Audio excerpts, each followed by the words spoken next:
Mesdames et messieurs, bonjour et soyez les bienvenus pour cette nouvelle édition de votre journal de 15 heures à la une dans l'actualité.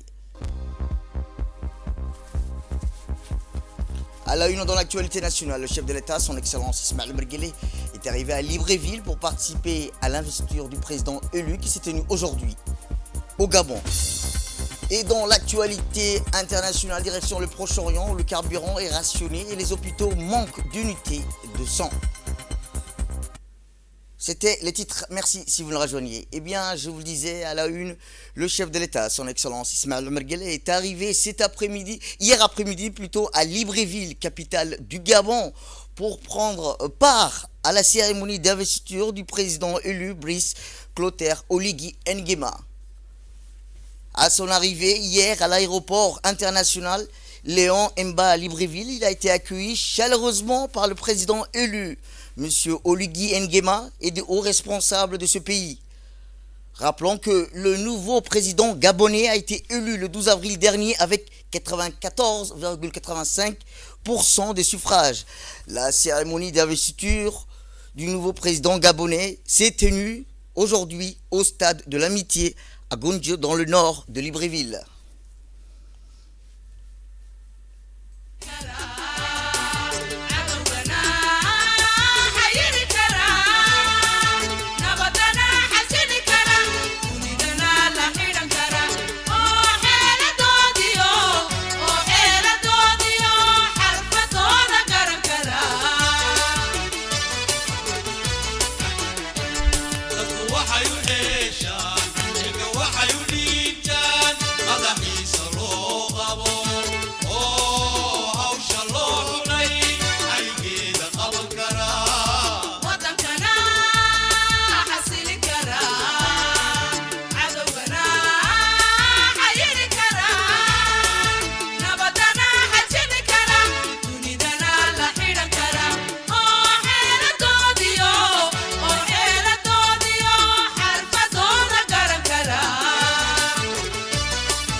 bien, la République gabonaise est située sur la côte atlantique de l'Afrique centrale.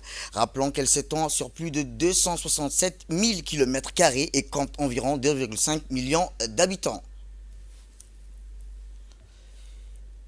Sa capitale, Libreville, constitue le centre administratif et politique du pays. Le Gabon fait partie de la communauté économique et monétaire de l'Afrique centrale et utilise le franc CFA comme monnaie officielle. D'un point de vue historique, le Gabon est une ancienne colonie française qui a accédé à l'indépendance le 17 août 1960.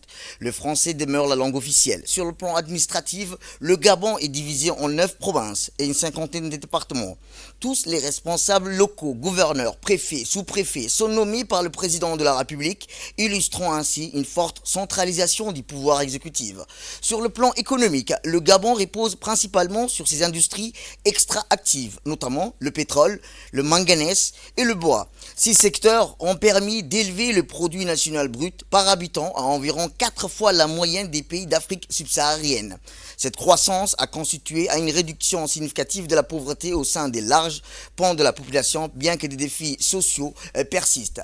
Rappelons qu'en avril 2025, le ministère de l'Intérieur a annoncé la victoire d'Oligui Nguema à l'élection présidentielle, à laquelle participaient 8 candidats, dont une femme. Ces résultats marquent un tournant démocratique majeur dans un contexte de forte mobilisation populaire et de surveillance internationale favorable.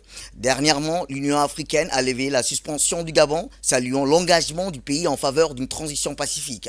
Cette décision a été prise à l'issue d'une session du Conseil de paix et de sécurité, en présence notamment du président de la Commission de l'Union africaine, M. Mahamoud Ali Youssouf, du ministre gabonais des Affaires étrangères et des représentants des États membres. Aujourd'hui, le Gabon semble engagé sur la voie d'un renouveau politique et institutionnel à l'aube d'une nouvelle ère de stabilité et de réformes structurelles. Autre actualité nationale, le président de l'Assemblée nationale, M. Dileta Mohamed Dileta, est arrivé en Alger pour prendre part aux travaux de la 38e conférence de l'Union interparlementaire arabe sur invitation officielle du président de l'Assemblée populaire nationale algérienne, Ibrahim Bourakali. Rappelons qu'un accueil le plus chaleureux et fraternel a été réservé à M. Dileta Mohamed Dileta par le vice-président de l'Assemblée nationale algérienne. Aussitôt arrivé, M. Mohamed Dileta a participé dans la soirée aux côtés de ses pairs arabes à une réunion de concertation sur la stratégie à prendre pour relève les défis. Rappelons que la délégation parlementaire djiboutienne qui a participé aux travaux préliminaires de cette conférence est composée du député Mohamed Hassan Farah et du conseiller aux affaires arabes Ali Hamdan Abdou. Dans notre magazine de cet après-midi, nous vous parlerons des projets de développement qui illuminent les villages reculés de Djibouti. C'est un magazine de la rédaction préparé par Mohamed Abdelrahman Chibachi.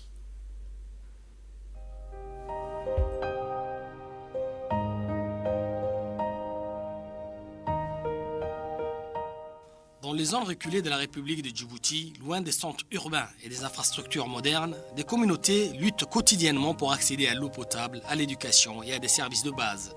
Pourtant, un vent d'espoir souffle aujourd'hui sur ces régions, grâce aux initiatives de l'Agence djiboutienne de développement social, à travers son projet intégré des transferts monétaires et de renforcement du capital humain financé par la Banque mondiale.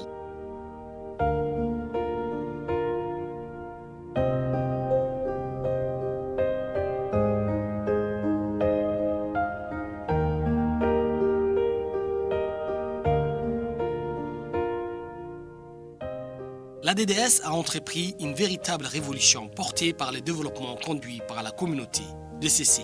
De février 2021, des animateurs ont été outillés pour accompagner ces programmes, projet qui s'est achevé à la fin de l'année 2024. Pour ce faire, ce sont 60 sites de regroupement qui ont été identifiés pour un total de 120 projets pour l'ensemble des régions de l'intérieur. 17 500 ménages bénéficient de ces réalisations. Réalisations qui s'articulent autour des infrastructures essentielles réparties sur 6 axes d'intervention. Il s'agit de l'éducation et la santé publique, l'eau, l'assainissement et le transport rural ainsi que l'hygiène.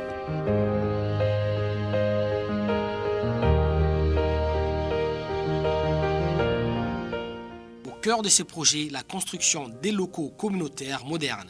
Ces espaces conçus pour rassembler les populations servent des lieux de rencontre, d'apprentissage et de planification pour les initiatives locales.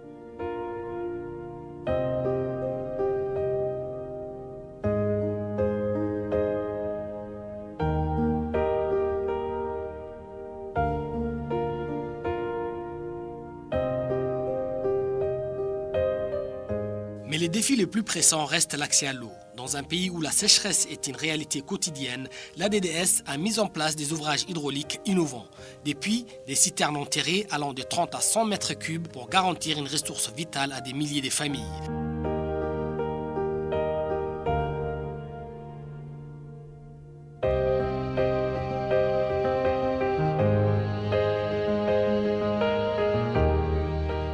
Selon les besoins, les constructions incluent également les magasins de stockage, la rénovation des logements pour les enseignants en zone isolée, des cantines scolaires, des réfectoires, des salles de classe ainsi que des latrines. De plus, des marchés modernes, des infrastructures de santé et des équipements médicaux pour les postes de santé sont également concernés.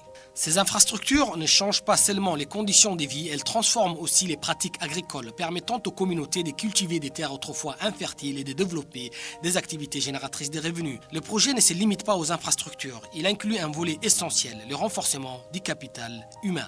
Des formations sont dispensées aux habitants pour les accompagner dans la gestion de ces nouveaux équipements, mais aussi pour développer leurs compétences dans des domaines variés, comme l'agriculture durable, l'artisanat ou la gestion des micro-entreprises. Ces formations visent à créer une dynamique de progrès durable où chaque individu devient acteur de son propre développement. Cette approche combine solidarité et responsabilisation, offrant aux communautés les moyens de prendre en main leur avenir. D'Oboka à Lissabié, en passant par Tadjoura, Dikil et Arta, ces projets touchent les 5 régions de Djibouti.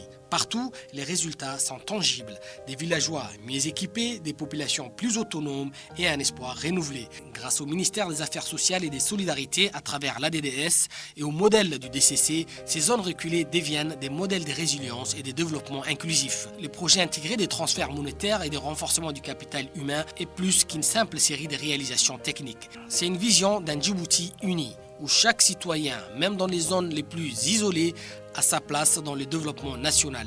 Une vision qui se concrétise aujourd'hui grâce à l'engagement des communautés et au travail acharné de l'Agence djiboutienne de développement social. L'ADDS écrit une nouvelle page de l'histoire du pays, quand il est conduit par et pour les populations. Ainsi, le DCC restera l'exemple de référence. Le développement conduit par la communauté n'est plus un simple concept, mais une réalité vivante. Un modèle qui prouve que le changement durable naît lorsque les populations deviennent les architectes de leur propre destin.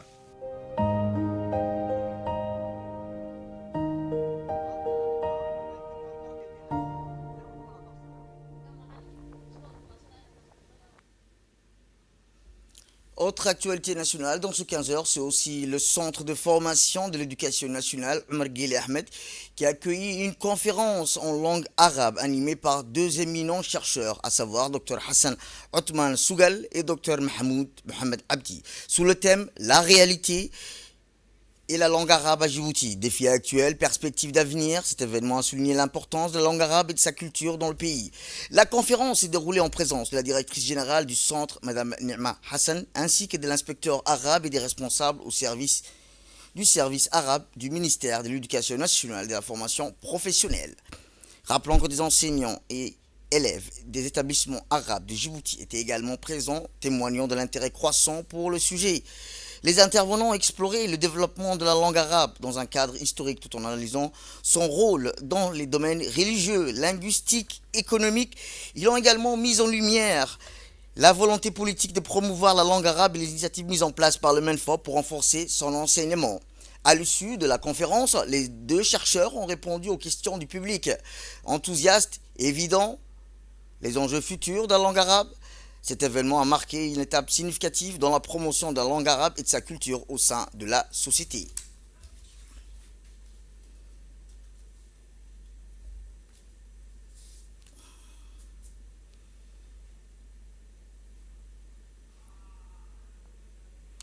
C'est l'appel à la prière. Nous reviendrons tout juste après. Restez avec nous. Eh bien, c'était l'appel à la prière. Sadaq Allahul Adim. Dans une interview, l'expert a indiqué que depuis son indépendance, Djibouti a activement collaboré, a-t-il dit, avec diverses institutions régionales. Ces efforts visent à consolider, a-t-il rappelé, l'arabe en tant que composant essentiel d'identité culturelle et linguistique, rappelant que l'importance de cette langue remonte, a-t-il dit, l'époque coloniale.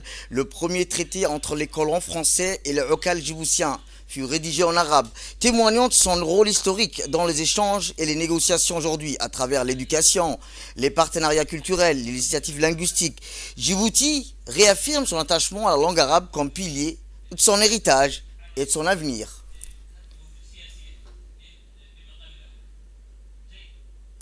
De son côté, le deuxième expert a rappelé que la langue arabe demeure une langue vivante et vibrante grâce à son lien indissociable avec le Coran, rédigé en arabe et mémorisé par des millions de personnes à travers le monde.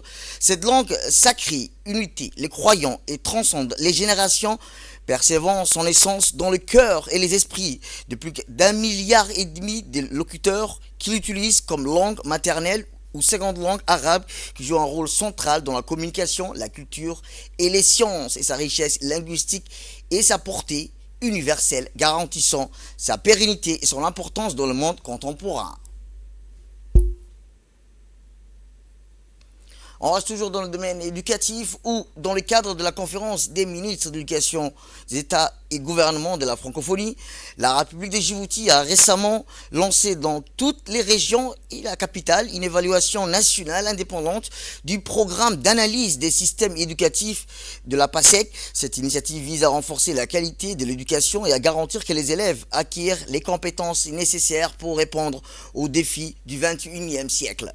L'évaluation qui se déroulera sur plusieurs semaines portera sur les compétences en lecture, en mathématiques et en sciences des élèves de l'école primaire. Elle s'inscrit dans une démarche de transparence, de responsabilité, permettant aux autorités éducatives de mieux comprendre les forces et les faiblesses de leur système éducatif. Le PASEC est un outil clé pour les pays francophones, offrant des données précises et fiables sur les performances des élèves et sur l'efficacité des systèmes éducatifs. Djibouti, cette évaluation est d'autant plus cruciale dans un contexte où le pays s'efforce d'améliorer ses indicateurs éducatifs tout en répondant aux attentes croissantes de la population. Les résultats de cette évaluation permettront d'orienter les politiques éducatives, adapter les programmes scolaires et de renforcer la formation des enseignants. De plus, ils serviront de base pour la mise en œuvre des stratégies d'amélioration continue, garantissant ainsi que chaque enfant ait accès à une éducation de qualité. Les acteurs du secteur éducatif, notamment les enseignants, les responsables d'établissements et les parents sont invités à participer activement à cette évaluation. En unissant leurs efforts, Djibouti espère non seulement améliorer la qualité de son éducation, mais aussi préparer les jeunes générations à devenir des citoyens responsables et engagés dans la société francophone. Autre actualité dans ce 15 heures, c'est aussi dans le cadre de la Fédération djiboutienne de badminton, en collaboration avec l'Association pour la promotion de l'éducation physique et du sport, qui a célébré sa 25e anniversaire de l'ONG japonaise JICA aux côtés des volontaires japonais, des élèves et enseignants du collège de Fukuzawa. Ainsi, le collège de Fukuzawa a ainsi vibré dans la joie et l'amitié à travers ce match de badminton. Rappelons que l'événement organisé conjointement par la Fédération djiboutienne de badminton, la JICA et l'APS a réuni dans la fraternité et la solidarité volontaire japonais, élèves et enseignants djiboutiens. La cérémonie a connu la participation active de nombreux jeunes joueurs de badminton, des professeurs, des volontaires japonais, ainsi que des représentants officiels de la JICA, dont la représentante de JICA à Djibouti, les responsables volontaires japonais dans le pays. Dans son discours, M. Moussa Daher Khaire, président de la Fédération djiboutienne de badminton, a salué une collaboration exemplaire entre Djibouti et le Japon, construite sur 25 années d'engagement éducatif, sportif et humain. Il a tenu à exprimer sa profonde gratitude envers la JICA et l'APS pour sa contribution continue à l'épanouissement de la jeunesse djiboutienne. Avec eux, la joie du 25e anniversaire des volontaires ici présents à Djibouti. Comme vous voyez, l'atmosphère est très forte. C'est vraiment un honneur pour nous, c'est un plaisir pour nous de partager, d'être ensemble avec nos confrères japonais qui sont présents ici à Djibouti et comme nous le savons, qui nous aident, qui sont toujours à nos côtés peu importe les situations et qui nous aident techniquement, matériellement aussi. Nous apprécions leur aide et nous les remercions sincèrement au nom de la Fédération djiboutienne de badminton et au nom de toute la population djiboutienne, surtout Otassan, qui est quelqu'un qui nous aide beaucoup, quelqu'un qui vraiment nous a donné un coup de main pendant 4 longues années et qui est toujours présent pour nous et voilà, qui dit haut et fort qu'il nous soutient. Voilà, nous réaffirmons nos remerciements, nous montrons à quel point nous sommes vraiment reconnaissants et nous espérons que ce partenariat va continuer tout au long des années. Eh bien, la JIC a exprimé sa volonté de faire du collège de Fukuzawa le lieu officiel de ses prochaines célébrations. Djibouti, saluons l'accueil exceptionnel et la réussite de l'organisation conjointe de l'Association pour la promotion de l'éducation physique et sportive. Aujourd'hui, la Fédération de badminton nous a invités pour jouer de badminton avec l'équipe de JOCB. Aujourd'hui, donc, on a célébré le 25e anniversaire de JOCB. Vous connaissez JOCB, c'est le service volontaire japonais pour la coopération à l'étranger. Donc actuellement, nous avons 13 volontaires ici à Djibouti et pendant 25 ans, nous avons reçu 171 volontaires à Djibouti. Voilà. Donc nous avons amusé avec l'équipe de Djiboutiens qui joue du badminton. Et pour bon souvenir. Pour sa deuxième édition, la chasse au trésor a regroupé une vingtaine de jeunes, répartis en équipes mixtes, 3 garçons, 2 filles, et se sont lancés avec enthousiasme dans cette quête aux chasses au trésor. Reportage.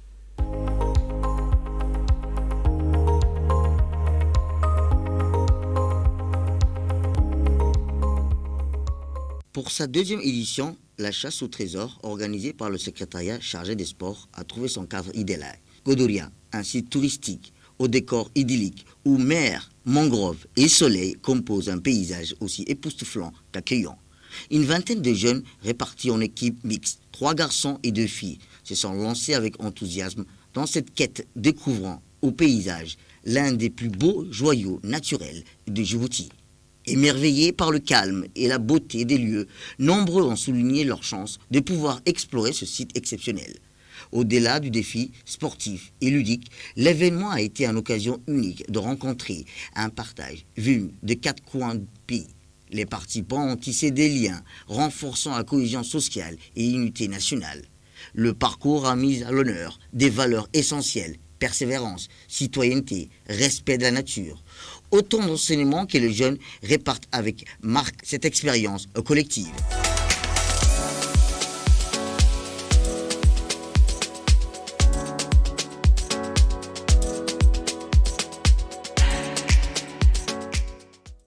Cette initiative s'inscrit dans une vision plus large, promouvoir l'écotourisme, l'entrepreneuriat des jeunes, tout en valorisant la richesse environnementale de Godoria.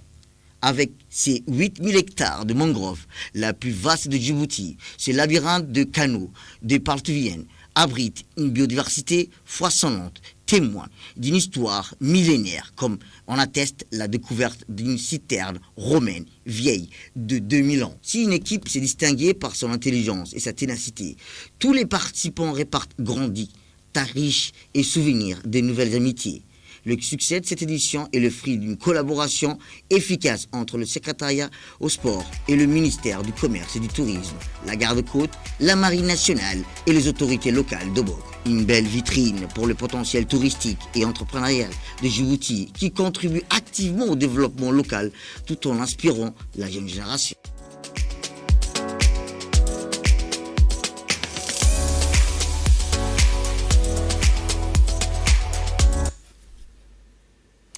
On reste toujours dans le nord du pays où la ville d'Obok a abrité hier matin une importante réunion de concertation en vue de la bonne organisation du forum de la mer Rouge qui se tiendra du 15 au 18 mai prochain à Obok. Présidé par le président du conseil régional d'Obok, le président de l'association Arkeina, organisatrice de l'événement, en collaboration avec le secrétariat du sport.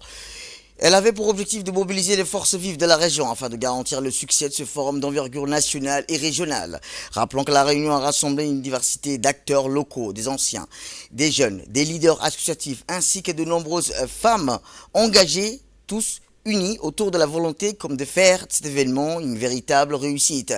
Les échanges se sont déroulés dans l'enceinte du conseil régional de Boc dans une atmosphère constructive et participative.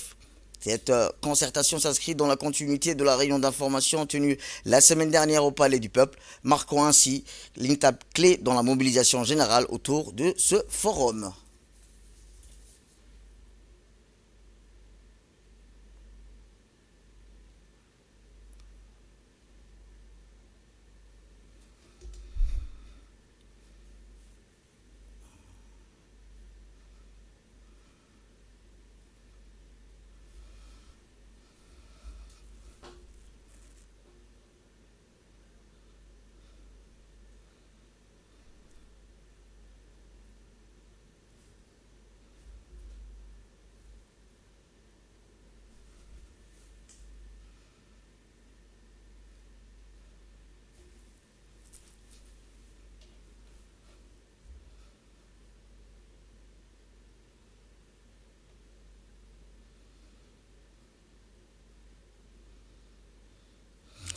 Eh bien, le Forum de la Mer Rouge ambitionne de mettre en lumière les potentialités économiques et culturelles et environnementales de cette région stratégique. Écoutons le président du conseil régional. Aujourd'hui, nous venons de terminer une réunion préparatoire qui a été organisée par le comité d'organisation du Forum culturel à Zéla, Massawa et Obok. Donc, cette réunion, ce forum plutôt qui a été lancé depuis plus d'un mois maintenant. Donc aujourd'hui, le comité d'organisation a jugé utile d'organiser cette importante réunion de préparation à laquelle a été convié pratiquement dans tous les leaders de la communauté bokoise. L'idée étant qu'on doit se préparer en amont à ces grands événements culturels qui va organiser notre région. Donc je suis très satisfait du bon déroulement de ces échanges. Et aujourd'hui, nous avons pratiquement bouclé tous les programmes de cet événement, à savoir l'emplacement où le forum aura lieu, l'accueil qui sera réservé à tous nos invités. Il faut rappeler que ce n'est pas un forum au niveau de Djibouti, mais c'est un forum régional et donc culturel. Nous avons donc l'appui du gouvernement, nous avons l'appui de nos dirigeants politiques, nous avons également l'appui de la société civile bokoise et les conseils régionaux comme à son habitude, avec la préfecture de Bok aussi, est déjà engagé sur le terrain, donc auprès de la communauté, auprès du comité organisateur de ces forums. Donc je voudrais dire ici un grand remerciement à l'association Arkeina, quand même, qui a eu l'idée de mettre en place ces forums. Et je félicite donc ces membres pour cette belle initiative qui mettra donc en lumière la région de Bok. Et Inch'Allah, dans les 2 semaines à venir, donc Obok sera sous le projecteur et toutes les caméras seront embarquées sur nous. Donc ce sera l'occasion, pas uniquement de folklore, mais ce sera l'occasion également de mettre en exergue dans toutes les opportunités donc, touristiques de la région de Bok, toutes les opportunités également économiques, et de par sa position géostratégique. Donc Obok est en face du Yémen, Obok est donc frontalier avec l'Érythrée, et donc toutes ces opportunités aussi donc, permettra donc, aux conférences débat, aux panélistes également donc, de mettre en exergue ça. Et l'histoire de Bok aussi sera présente. Et l'histoire de Bok, je le disais tantôt, elle ne se résume pas à 1862 donc avec l'arrivée des colons. Et nous, on parlera de l'histoire de Bok et l'histoire des affaires qui existaient là, bel et bien avant 1862. Donc encore une fois, je remercie les organisateurs et je remercie également les futurs participants. J'ai déjà écho que beaucoup des institutions ou bien beaucoup également d'établissements ont été donc sollicités pour sponsoriser ça. Nous les remercions donc en avance. Le terrain sera à nous et les moyens sera à Djibouti. Assalamu alaikum.